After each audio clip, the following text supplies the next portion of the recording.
Hi everybody, Lydia here in the USG Sheetrock brand studio, and today we're going to talk a little bit about rollers. Something I see all the time on social media with people asking for advice is they're trying to match up old textures. So they're trying to paint in and it's just not matching up. Like there's a little bit of a texture to the wall. Even if it's a smooth wall, it still has a bit of a look to it. If you've seen it, you know what I'm talking about, especially with some of the older homes. They kind of have, it's just like a slight texture. It's not a texture, but what it is, it's the texture of the paint on the walls from the rollers. So depending on what kind of a roller you use, even how dry your roller is, how wet your roller is, will depend on how your paint looks in the end.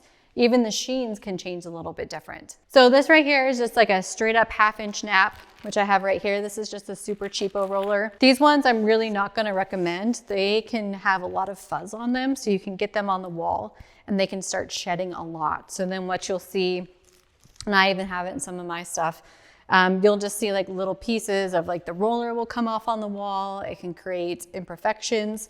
So these really cheap guys, I really wouldn't recommend. I use them occasionally for like painting a sample board or something, but they're not great. But this is just like a regular 1/2 inch nap, 9-inch roller.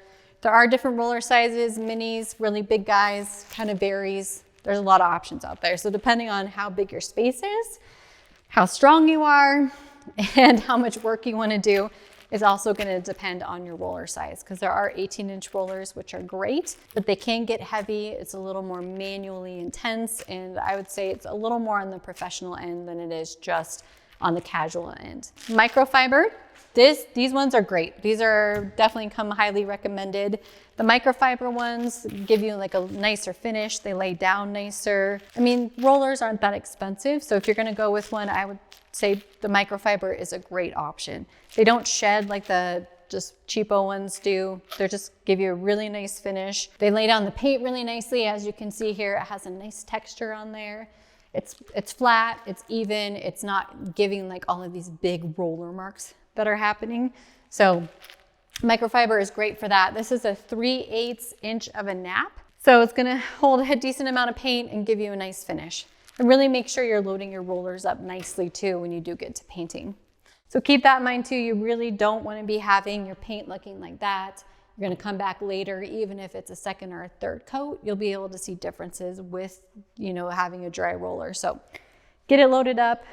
Microfiber really is really nice. It's not going to be doing all that sheddy stuff like that cheap roller is. This is a great roller too. Really nice for textures. Do some homework. If you're trying to match in, try a couple different nap sizes, even different paint sheens. Different paint sheens will look different too with what kind of a roller you use. So kind of keep that in mind. Do some samples. And remember too, most paints, I think probably all paints, kind of self-level. So you do need to have a decent mill thickness when you are putting your paint on. So that way it has the ability to kind of lie itself out, look nice, look even. Don't skip on the paint. Don't buy super cheap rollers. And good luck. Have fun.